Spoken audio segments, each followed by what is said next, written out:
There's like a big loop of like corridors, basically making that hospital into like a track effectively. It's a huge itch that I've got to scratch. There's no doubt about that. So I'm trying to look humble, all right? How many seconds would you win by? Seconds or laps? Oh, all right.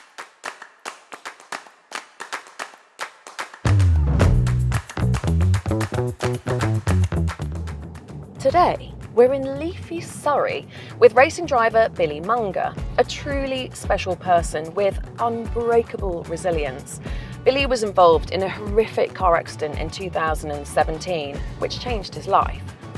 But becoming a double amputee didn't wipe away his positivity or determination. I became a double amputee as a result of that crash. And this is where I did 60–70% of my rehab. Within a year, Billy Whiz, as he's known by to many, was back on the track racing again. His story is one of unbelievable triumph over tragedy. Billy's going to show us around this gorgeous part of Surrey, including where some of his rehab took place. And while he does, we'll find out how he overcame those terrible injuries to continue racing and become the lovable TV personality he is today. This is Show on the Road, brought to you by Autotrader, the UK's largest automotive platform. I'm Alex Legouix, driving a Toyota CHR into the quaint little village of Charlwood, where Billy lives. And there he is. Hello, sir. How's it going? Good. Mind if I hop in? Yeah, please do. Right. How are you? Good. Good. Yourself? Yeah, good, thank you. Ready for a little jaunt around the world, Billy? Around my local area, yeah. Hopefully I remember it all. So, Billy, have you lived around here all your life? I have lived, where I am now. My parents moved into there when I was like 6 months old. It seems like a very quaint area. Charlwood is a very quaint village, isn't it? I like it. I've grown up that way, so probably I don't know any different. But like a lot of my friends obviously go off to like uni like a few years ago, and now they're like obsessed with the idea of living in London. But I don't know. I don't know if I'm too used to living out and having like a bit of fresh air, peace and quiet. Yeah. That I wouldn't be able to embrace like city life. So that's interesting. Yeah. So you haven't had this burning desire to move into London? Not as well? yet. Not yet. Although because where I live, I can still get into London fairly quickly. Get on the train at Gatwick, and I'm in Victoria in half an hour. So I feel like I've got that. Like if I need to scratch that itch and go into London for any reason, I can get there quick enough. Yeah, sort of best of both worlds. Yeah, kind of. It does feel that way. So you grew up with one sibling, didn't you? Yeah. Bonnie. Yeah, I got my sister Bon. And your dad, Rob? Yeah. Is that right? Mm-hmm. We'll get to both of them in due course. Mm-hmm. But your mum, she's a makeup artist, right? She is indeed. In the film industry or TV? She's done a lot of films, so I think the sort of films that I know her for, she obviously had like a big part of her career was before she had me, but she did all the Harry Potter films. No way! Yeah, all the Harry Potter films, so she was head makeup artist on all of those. Wow, that's pretty cool. Yeah, and then she's done Fast and Furious films, James Bond. At the minute she's currently doing House of the Dragon, which is the Game of Thrones spin-off series, so that's what she's on now. That's cool. Did you think that was cool when you were younger? Yeah, I did think it was cool. We got the chance, me and Bon, we always used to go to like the set and stuff when we were younger. Like if we'd have like a day off school or a bank holiday, sometimes Mum would take us into work, just hanging around in like the makeup stuff, and then like Daniel Radcliffe or something like that, she would come in and she'd have to make him up, and we were just like hanging out with, all the actors. And well, when we weren't hanging out with the actors, I used to always try and get down to the stunt department, and they'd put me in a harness and do all the stunts stuff with me, and I used to love that because I was a bit of a adrenaline junkie, as you can imagine. Wow. I'm amazed you then didn't just decide to go into stunt work. There was probably a part of me that, maybe thought about it, but also from quite a young age I was racing, so it was one of those that I feel like the racing had an edge over everything else. You had that adrenaline. Yeah. box being ticked already, I'm guessing. Yeah, exactly. And your dad, he was the person then that got you into a go-kart at an early age, wasn't he? Yeah, Dad got me into a go-kart. He actually bought me a go-kart when I was 2 years old. That's I can imagine that conversation in the kitchen between your mum and your dad. Your dad going, "No, he needs one," and the mum going, "He's 2. I don't Yes, even darling, know if he they had needs that one. conversation, to be honest. I think that's sort of probably knowing my dad, he probably just went out and looked at one on eBay or whatever, and then just went the next day and went and picked it up. He's quite like spontaneous like that, and he probably brought it home, and then they had that conversation of, what are you doing? He's 2 years old. And I couldn't drive that go-kart that he bought me until I was 6. So I think he actually took me in, like, you know, my booster seat to go and pick the car up. And obviously the guy who was selling it, whose son or daughter was using it, said, "Oh, who's it for?" And he said, "It's for my son. He's in the front of the car." And then apparently the guy like basically walked past like the car as he was like helping my dad put it in the back, and did like a double take and said, "He can't drive that. It's, you know, you got to be 6 years old." My dad was like, "I know, I'm just getting him one, you know, just, you know, a few years ahead of the game." Surely in that time, go-karts would have changed quite a lot, wouldn't they? Probably, but when you start out, it doesn't really matter what kind of equipment you've got. It's like, you know, 4 wheels and an engine and a steering wheel, That's 2 true. pedals, and just have a bit of fun. And I was so slow when I started. Oh, really? So slow, yeah. What, like comparatively, or just because you were only 6? I don't know, yeah, because 6 is like particularly young to start. Right. But my dad literally the kart track that I started at, he used to run around in front of me. And he is not exactly like Mo Farah or anything, do you know what I mean? So you'd do a couple of laps, he'd be absolutely puffing, and I'd just be like, yeah, sat behind him. And then eventually it came to a stage where I think he was worried that I was going to run him over or something, and he's like, okay, let him just go around by himself. I'm assuming the nickname Billy Whiz did not come from when you were 6 years old then? No, it definitely didn't, no. If people had seen me when I started, I don't think that Whiz would have been appropriate for my name. But it actually, funny enough, it links back to my mum. So my mum was working when I was around 13 or 14 years old, I think. My mum was working on Fast and Furious. She was doing the makeup for Sung Kang, who's the South Korean actor in Fast and Furious. They were chatting, and my mum was like, "Oh, I think, you know, at that time it was like getting to the stage where I was getting like, I was at good level in go-karting, like winning British Championships, but the next step was like car racing, where the money that you need just goes up significantly." So my mum was like, I think we need to get him a bit of a following and like basically come up with a cool nickname." So they were doing this while she was having this conversation while she was doing his makeup. And yeah, they just came up with, Sung basically suggested, why not like Billy Whiz or something like that. So I can't take credit for coming up with that. That was all him while he was sat in a makeup chair with my mum. So a little bit of a different story, that one. That's cool. Yeah. That's a good person to have been given a nickname from. Yeah, exactly, yeah. I saw him earlier this year when I was working on the Formula E. We were out in Japan, in Tokyo, and he was a guest that came to the race. We got to interview him on the grid. You know, I was presenting with Jermaine Genus, and it was just a weird conversation because he brought that back up. I was like, "Oh yeah, you did come up with my like Billy Whiz nickname that I'm known for now." It's just like one of those moments. That's a weird full circle. It is a full circle moment, yeah, from being just a kid that he was giving a nickname to someone's parents, so like me speaking to him on a Formula E grid. Did you have any particular athletes or racers, I guess, that you looked up to as a child? Yeah, so when I first got good at karting, so I started when I was 6, so that would have been in about 2005, 2006, and then I think I won my first British Championship when I was 10, and that was in 2010, but a couple of years before that, Lewis Hamilton got into F1. Yeah, I was going to say that would peak Lewis time. Yeah, so that was right in the era when Lewis got in. So I started basically watching Formula 1 when I was 8,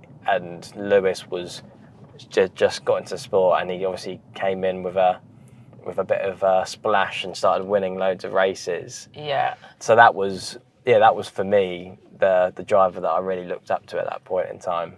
Yeah, he was the guy. So he was the one who made me think, okay, being a Formula 1 world champion would be pretty cool. Yeah, it'd be all right. It'd be all right, yeah. Were there any others?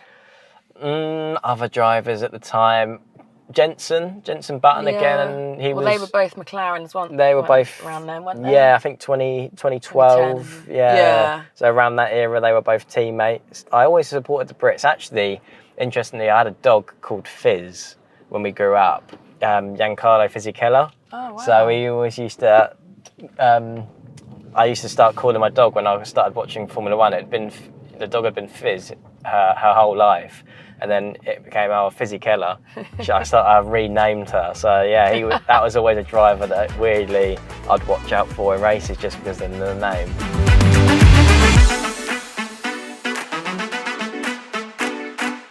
So you were racing in Formula 4 by about 17? Yeah, I think, I was 16 and I turned 17 in the first year of doing F4.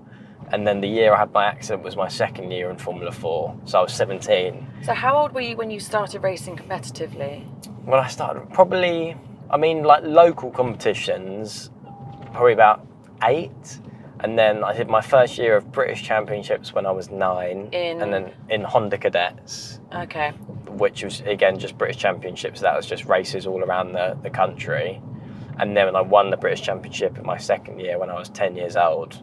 So that category of karting, it was 8 to 13-year-olds. Yeah. And I won it when I was 10, so that was... That's cool. Yeah, so that was probably the point where I thought, okay, I'm pretty good at this, and this could be... Yeah, and your dad started going, oh no. Yeah, he started, realising this was going to get expensive real quick.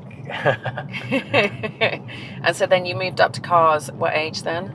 So I moved up into Ginetta Juniors, which was my first dip into actual car racing when I was 14. Mm-hmm. So that was pretty much the youngest you could, go into car racing. So yeah, 14 and 15 I was doing Ginetta Juniors, and then 16, 17 F4. Wow, that's so young, isn't it? It is, yeah. At that point, when I got into F4, I'd been racing for basically 10 years. So it didn't really feel, you build up that speed over time from when I was 6. My dad was running around in front of me to driving all of a sudden a Formula 4 car that does 130, 140 mile an hour. It sounds like a massive jump, but if you spread that over 10 years of just gradually getting quicker, all of a sudden it's there's a little step to make, but it doesn't feel like a huge jump. Yeah, I understand that. You seem really laid back. What were you like on a race weekend or on the grid ahead of a race? I think I've always been... When I was younger, I was quite a shy kid. Okay. So when I first started racing, I was really shy. And then I think finding stuff that I was good at and stuff that I enjoyed doing, like racing, for example, it built my confidence just as a person. Basically brought me out of my shell a bit, knowing that, I just think if you find something you're good at, it gives you that natural confidence, and that kind of happened for me. So by the time I was 12, 13, I'd won a couple of British Championships, had done really well on the World Championship scene as well, and it just shaped me a little bit into, just becoming a more confident person. I'm still very laid back. I'm competitive when I'm on the track, but when I'm off track, I'm quite I'm almost a slightly different person off track to on track. You said that you were competitive and, sort of goal oriented. Where do you think that comes from? I don't know really, the competitiveness. I think, because my dad's competitive, but not massively. He's, he pushed me when I was younger, but not one of the real pushy parents. He would always, say to me, if you're not enjoying this, we don't have to do it. He would remind me of that every now and then. He'd say that to me, to be fair, if we weren't doing that well. So if I, all of a sudden, if I wasn't getting the results, or if he felt like I wasn't, putting in, the effort, he'd obviously dedicate a lot of his spare time when he wasn't working to making sure, driving me to the tracks, mechanic in the car, the kart, and making sure it was all right. Yeah, he put in a lot of effort that when you're younger, you maybe don't appreciate. So there was probably moments where he was like, why am I going to all this effort if Billy's more worried about going on a scooter after the racing or having a kick around with his mates rather than taking it seriously. So there was a couple of those moments where it was like, listen, you know, you need to try. Like, we're not going to just keep doing this and, you know, spending the money to go racing if it's not what you want to do. Yeah, but no serious pressure. I think my dad wanted me to always try and do my best. It wasn't necessarily about the winning, but so I think that's all he really wanted from me. It was just me to give my best. I bet you were never invited to any go-kart parties. No, I was invited to a couple, but yeah, it did get a bit embarrassing, really. Yeah, but I don't know what they were expecting. I think they kind of knew, oh, well, I've got to invite Billy because he's my mate, but equally, yeah, you know, please don't. Just do it with a blindfold on. Or something. Just don't rub it in, sort of thing. Yeah. I was never really like that. I was always quite like quiet and kept myself to myself. Well, I was for a lot of years anyway. I wasn't a bragger or anything like that. Didn't really suit me. Do you think there was anything that toughened you up? Or can you remember any big defeats or anything that did unnerve you? Or when I was like just starting out, I like flipped the car, broke my wrist in a couple places, and actually the year I won my first British Championship when I was 10, this isn't really toughening me up, so to speak, but so I won the first round of the championship, and then I think the next race was in 4 weeks' time, and on the Monday afterwards it was a bank holiday, so we came back from the kart circuit. I think it was Wales, which was the first championship. Me and my dad had the day off because it was bank holiday, so he took me to the local pub, and I was like out basically on a swing set messing around. He was just, you know, having a beer on the bench, sort of, you know, catching up with a few of his pals. And then I said, Dad, watch this. And I went to jump off the swing, and I didn't let go of it until I was like upside down. Like I held on for too long, and I landed on my arm, and I like got up, and I was like trying not to cry, holding my arm. And my dad was like, "You've really hurt yourself, haven't you?" And I was like, I've hurt my arm, and I broke my arm in a couple of places. And my dad was like, "You idiot, you've just won the first round of the British Championships. The next race is in 4 weeks and you've broken your arm." So it was meant to I was meant to be in a cast for 6 weeks. 6 weeks, I think. Yeah. But I went and had laser like repair surgery on my bones. Basically, it helps to speed up the recovery process. So a lot of like motorcycle guys, they basically go to this place. I might have been in like Birmingham or something. It was like 3 hours away from home, and we drove up there for like 4 sessions of this laser repair, and they basically sat there and they put all the laser on my arm, and 4 weeks later I was driving again at the second round of the British Championships. But like, that's obviously a moment where, you know, if I didn't have parents that really wanted me to do well, they would have probably been like, right, well, that's you can't do the next race now. But they were like, okay, what can we do to get you back out there? That was what was needed. Just clocked where we are. We're just getting to Horsham Hospital. And this is a place that I spent a lot of my early days after I had my racing crash. I became a double amputee as a result of that crash. And this is where I did probably about 60-70% of my rehab. So spent a lot of time here, just coming here and basically relearning how to walk. So that was... What emotions do you feel being back here, seeing it? I don't know, really. You'd kind of assume that it's like, oh, it brings back like traumatic memories sort of thing. But most of my, I guess, like the tougher days were like done when I was actually, it was more just coming to terms with it when I was in hospital. When I got here, it was kind of like, my approach was more like it was kind of like my approach to sport. It was like how I approached my rehab. It was like, okay, each day come here, do my best, try and get better than I was, and then leave. And I was looking forward to my rehab sessions because I knew that was going to help me get better.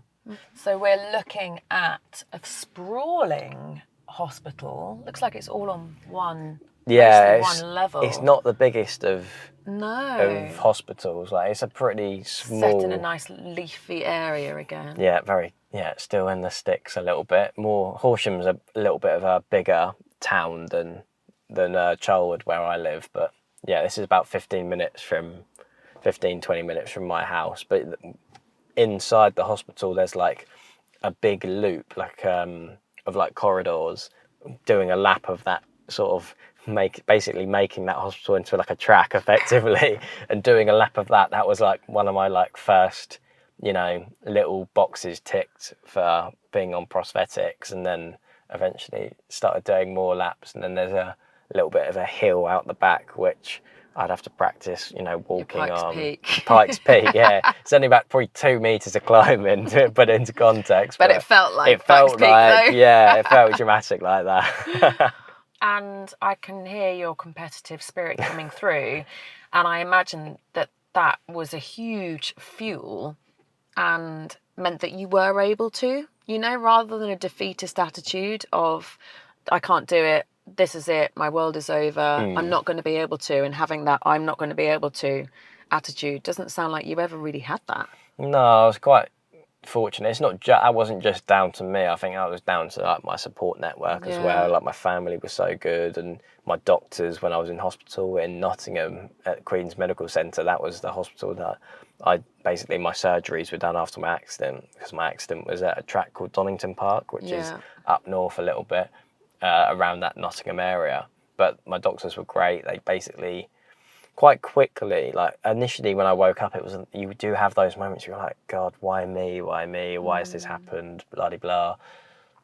And like, that's a completely normal thing to have, you know, things to be thinking about. But yeah, they were good at turning my mind around to like thinking, if you work hard, if you, you know, approach your rehab the right way and really crack on and focus with things, you can still walk, you can still, you know, be independent and do all these things. They basically, like, rather than telling me all the stuff that I maybe would struggle to do, they told me all the things that if I worked hard I would be able to do. Wow, that just shows the power of having the right people around you. Like you say, that right support network. That's incredible, isn't it?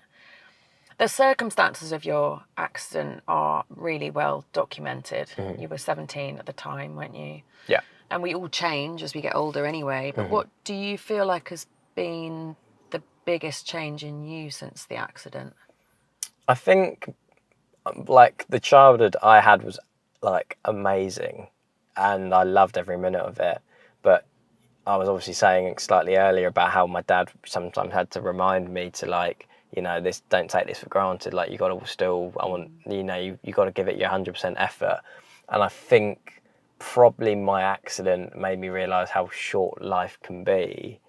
And it made me not take things for granted so much. Like, now I try to be as much as possible, like, appreciative of, like, everything that I've got to be, like, grateful for in my life. And there's so much, thankfully. I'm in a good space with, you know, all the stuff that I've got going on, and I'm pretty content with all of that. So yeah, just more, I'd say it helps to keep me in the right frame of mind to, like, not take things for granted. And I think I'm a pretty positive person now, but I think that's probably down to my accident and knowing that life could have been done and dusted there.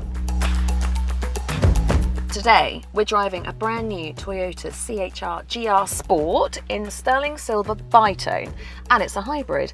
And Billy, you're getting this exact model, aren't you? I am indeed. Have you driven a hybrid before? This will be my first ever hybrid, so I've had a chance to drive all electric with Formula E, and the acceleration on that was pretty good, and I thought, you know what, the racing driver in me might like that, so hybrid it is. Okay, so you think they're okay? Yeah. Kids. Hybrids have actually increased massively in popularity over the last 5 years, with consumers viewing hybrid models on Auto Trader an average of 28,000 times per day so far this year. That's pretty bonkers.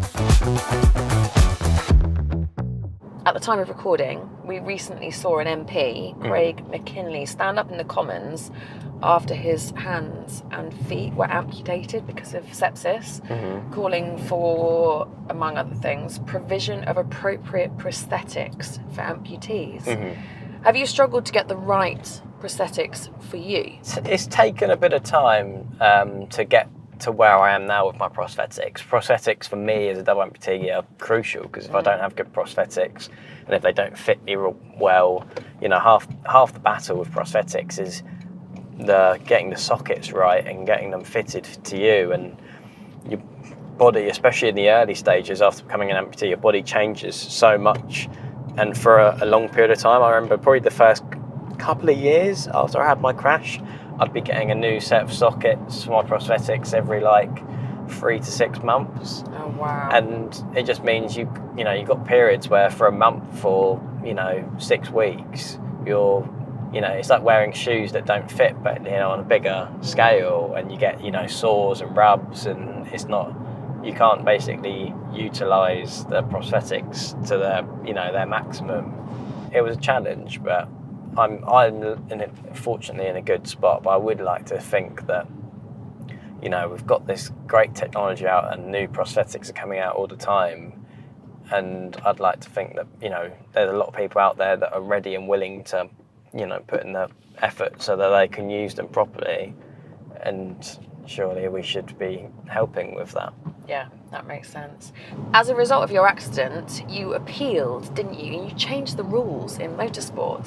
When I had those rules changed so that I could race myself, I always say, because people, when you say that, other people can race too, it kind of insinuates like I was doing it for other people, and I'm not going to lie, I was doing it for myself. Fair play. I needed to change the rules so I could race, so I went out there and changed the rules. Thankfully, the FIA were supportive, and I passed the tests and the, things that they'd put in place for safety to make sure that I'd be able to compete properly. And I did that, and obviously that has opened up the opportunity for others. It's something that I look back on now and think, okay, that's a nice thing, and I would love to see other people with disabilities drive single-seaters and compete, and know that I've had some influence in, giving them that opportunity. But I can't sit here and say, oh yeah, I was thinking about other people while I was doing it. That was just me. It was just me being competitive, wanting to go and drive myself, and it was just something that had to get done so I could do that. And needing to find a way to make that happen. Yeah. Fair play. What other barriers or stigmas would you like to break down? I feel like if there's anything that jumps to my mind, I feel like everyone will know that because I'll be quite vocal with it. But I'm not one to be vocal for the sake of being vocal. Like at the minute, I feel like a lot of barriers, particularly in motorsport, which is the world I'm from, are getting broken down. Obviously, there's a lot of all-female championships that are being brought to the forefront, so that's great to see people getting opportunities. I think that's the one thing I would like to continue to try and push and have an influence on, if I could in any way, is giving people from all different backgrounds, of any minority, the opportunity to show what they can do, if that's behind the wheel of a race car, or whether that's just them getting involved in motorsport. I'm disabled, and like I said, there's not many people with disabilities that are keen to drive racing cars. But the disabled community, I believe it's like 1/6 of the world's population have got a form of disability. So that small minority that people, sometimes view people with disabilities as, is a lot bigger than probably people give it credit for. And who knows, in a few years' time, there might be, quite a few people with disabilities that are keen to, drive racing cars. And I'd like to think that if it got to the stage where maybe there wasn't enough opportunity out there for that to be the case, that I could help try and influence that. So I'd probably say that's something. In order to do that, I'd say I'm trying to forge my own opportunities in the world of motorsport, because I feel like having a role model, and having, if you were another amputee out there and you saw me driving a racing car and being successful and doing well, I'm now at a stage where I realise that can be quite powerful, and if I can do anything to have a positive influence on other people, whilst doing the things that I love, that's just an added bonus.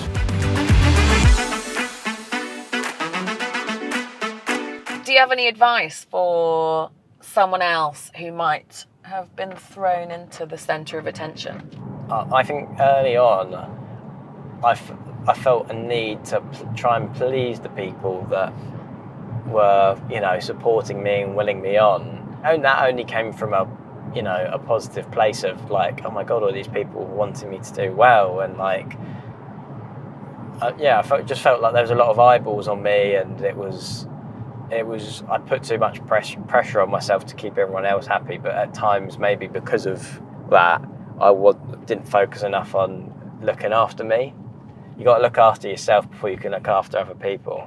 I think, it's a bit of a weird analogy, but I get on a lot of flights for the work I do, and they always, in those safety briefings, saying like put on your own mask before you put on someone else's. And I think when I initially had that, those eyeballs on me, and that moment where, a lot of people were wishing me the best, I kind of almost tried to sort that out before I sorted me out. And now I'd probably say to anyone else who ends up with having media attention on them, positive or negative, like figure your stuff out before you try and even think about all of the other stuff that comes along with people, keeping tabs on you and stuff. Yeah, that's so good, because there was obviously, you've mentioned the word pressure a couple of times. What did you figure out, and how did you figure that out, do you think? I don't think there was any real light bulb moment where it's like, oh yeah, I've sussed where I've been going wrong with things, or yeah, it was just like a natural thing of it went from me, I think I was very keen after my accident to just be viewed as a racing driver, because that's, in my mind, I was just still the same kid being a racing driver, and I didn't maybe want to embrace the extra stuff that came along with it. But I think it was probably more me just eventually realising, like I say, it wasn't one light bulb moment, but like the extra stuff could be just as valuable. Yeah, that's really interesting. Like almost perhaps there was a denial that you were more than... Probably a denial that I was different, because I still felt like the same kid. Yeah. So there was probably a part of me like I didn't want to embrace the different views people had on me now, because I was like, well, I'm not different. Yeah. When in actual fact, I was different. I was a double amputee. I was, changing the laws with the FIA and doing all that stuff and getting back to racing after this huge crash. Now I look at it and go, oh, obviously you were different, but at the time it was like, no, I'm not different. I'm the same kid. I'm going to be a F1 world champion. Obviously you've got to take time to enjoy it, but I feel like just part of me being a competitive person is I'm always like, on to the next thing. And sometimes that's a good thing and a bad thing, because sometimes I'm like, I probably should maybe like enjoy the stuff that I have achieved like more, like spend more time like enjoying it. But I don't think that's how I'm wired. I'm like, okay, what's next? Normally what would be next is snacks, but you are our only guest that hasn't requested car snacks. I'm the only guest. Wow. Yes. Again, why have I got to be different? What's that all about?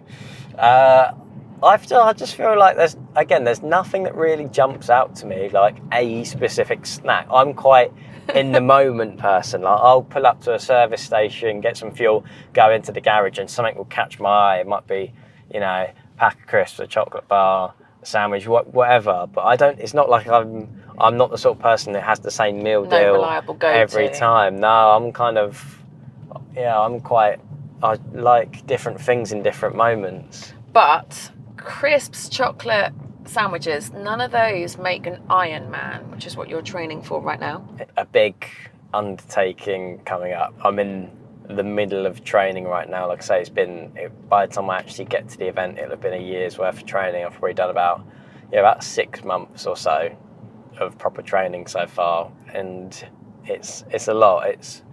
I'm probably up to the stage now where I'm doing sort of around 15 hours a week. So a couple of hours, just over a couple of hours a day. And what does the actual competition consist of? So an Ironman is a 3.8 kilometre swim, which is going to be in the ocean. Yeah. Oh my word! So a bit choppy. 3.8 kilometre swim, 180 kilometre bike ride, and then a marathon, all back to back. That sounds horrendous. Yeah, thanks. Thanks for that. Good luck with that. And where are you doing it? So the event itself will be taking place in Hawaii. Oh, okay. So at least it should, touch wood, be quite warm. Yeah, you say that. It would probably be too warm for my liking. It's really going to be close to 30 degrees and like 70% humidity. So it's going to be brutal. Oh my God, I can't even walk in that, let alone do all those disciplines. I don't know if I'll be able to do it either. Wow. What a challenge for you to be taking on. Yeah, it's a cool one. So the event in Hawaii, it's where the World Championships for Ironman take place. So I'll be doing the same event as basically like the world champions will be Yeah, at. straight in at the deep end. So I won't be anywhere near them, just to clarify that. This event in particular there's only been one double amputee that's ever finished it before, and the time capped to complete the whole event is 17 hours, and the only double amputee that finished in 16 and a half hours. So and your competitive spirit is going, so yeah. That's the world record that is attached. As much as finishing it would be a huge achievement, that is like my underlining goal, is to be the fastest double amputee in the world to do the Ironman in Hawaii. Have you analysed the other guy who did it in 16 hours? I have indeed, yeah. I've looked at his background. He's a Paralympic swimmer. Okay. So the swim, I might struggle to get near him on the swim time. But yeah, he's an American athlete called Roger Sewell. He did it in 2020 or 2021. There's been quite a few double amputees that have tried to do it and haven't finished. Like I said, there's only one that's made the cut, because it's just a brutal event because of the heat, the humidity, and just like there's strict cut-offs that, if you have to have done the swim and the bike by, I think it's 10 and a half hours, and you have to start the marathon at the 10 and a half hour mark. So right. It's brutal, but I'm doing it slightly differently to the way Roger did it. So Roger, he swam conventionally, obviously just as being a double amputee. Then he did it in a race chair. So the bike, rather than actually cycling a normal bike, he did it in a race chair. Right. And then he ran the marathon on running blades. But I'm swimming conventionally. I'm able, we figured out a way that I can ride a normal bike. So I'm, wow, that's cool. Rather than using my arms for the bike, I'll be using my legs for the bike and then running on blades, the same as him. So yeah, it's going to be a lot of time where my legs are going to have to, pull me through it. So it's probably made it maybe slightly harder, the fact that I'm not going to have fresh legs for the marathon. I'm going to have legs that have done 180 kilometres of cycling, and then I've got to go and run a marathon.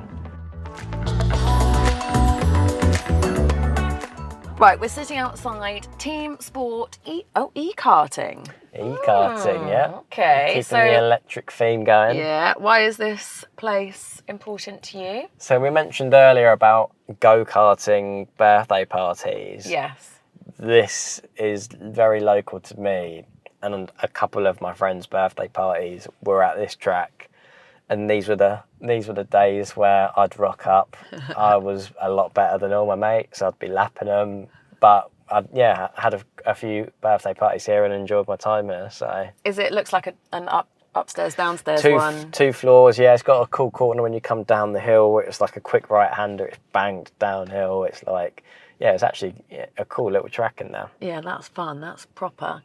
Is there this is a silly question probably, but is there a big difference between karting indoors and outdoors? Yeah, so it is. The karts on an indoor place like this, and just like the the conditions of like the track itself, like an outdoor track's proper tarmac in there. It's like more of a concrete sort of surface. So there was always an adjustment period when I'd go and do these go-karting birthdays, because I'm used to really quick go-karts, proper tarmac, the go-kart being like fine-tuned, and then you get into a place like this and it would feel like, oh my god, this thing's got no grip, no power.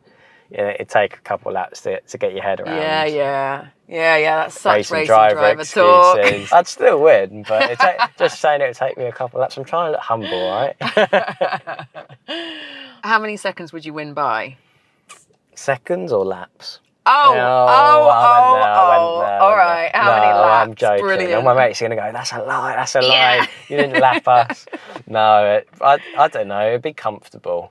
A lot of the time I'd get bored out front, so I'd try and make it interesting sometimes, and I'd like back off and, I don't know, just like practice like defending from my mate, and I quite enjoyed watching them try to get past me and have like the moment where they'd have all the helmets with the clear visors so you could see their eyes, and I quite enjoyed sometimes the moment, this is the competitor in me coming out, but like where you could see the frustration. They're like, I can't get past him, I can't find a way past him, and then I'd just be like, once I'd finished messing around, I'd clear off.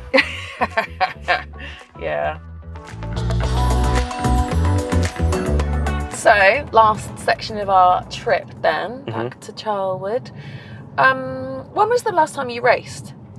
The last time I actually competed was 2019. So yeah, the end of 2019. So it's been about 4 years now since I was on track. Basically, my on-track racing career kind of took a back seat when COVID came about.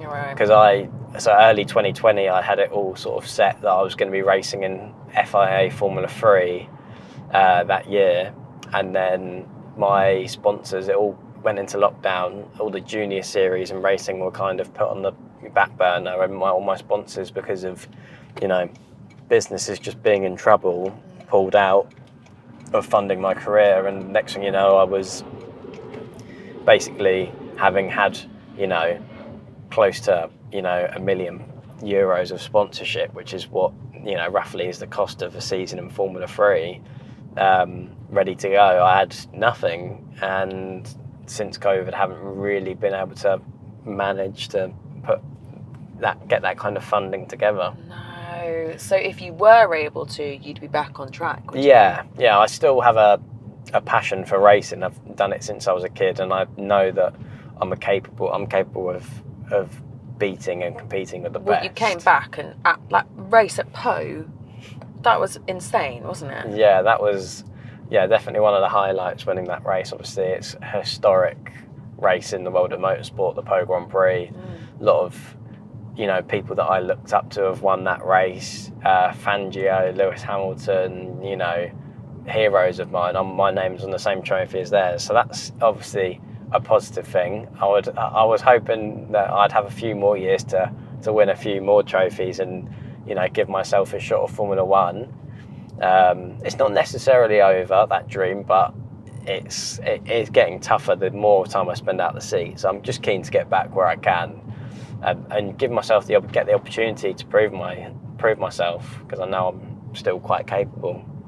Do you feel like the likes of Ironman have filled the void to an extent? I think that's part of the reason why I'm so keen to challenge myself, and why I've, you know, dipped into, you know, the Ironman and triathlon space, is because with racing, fundamentally, you're quite reliant. I'm very reliant on raising money and reliant on other people supporting me to be able to do what I do. Well, you know, in terms of anyone can go swim, ride a bike and run, and I'm not reliant on anyone else. And so my dedication and my hard work in that sport is, you know, will be shown on the day I compete, and I won't be sat there thinking, oh well, if I'd had more sponsorship, then I would have been able to do this, or, you know, for me it kind of puts the onus back on me, where I'm like, okay, no excuses, I put in the hard work, and I can show people what I'm capable of without having to rely on anyone else. Yeah, that feels like a good place to stop. Is there anything you feel like I haven't asked you that you think I should ask you? No, I think you nailed it. Covered it all. And we're like a minute from my house. I know. You'd think that we'd planned it. Yeah, it's like you planned it. Home sweet home. Home sweet home, yeah. Thank you so much. I love that. That was good fun. Yeah, it was really good fun. And I will inevitably see you in a pit lane somewhere. I'm sure we'll cross paths again. Thank you, Billy. Take care. Cheers. Thank you for that. Well, There goes another extraordinary passenger in this series of Show on the Road. Billy's overcome the most unimaginable tragedy with such humility and modesty, and it was an absolute pleasure to be in his company. Thank you so much for joining us for a conversation which shows that almost anything is possible to achieve if we want it enough. In our next episode, one very famous singer will be showing us around the streets which have shaped his life, sharing stories about many things, including X Factor, football, and fatherhood. Show on the Road is a Fresh Air production for Autotrader.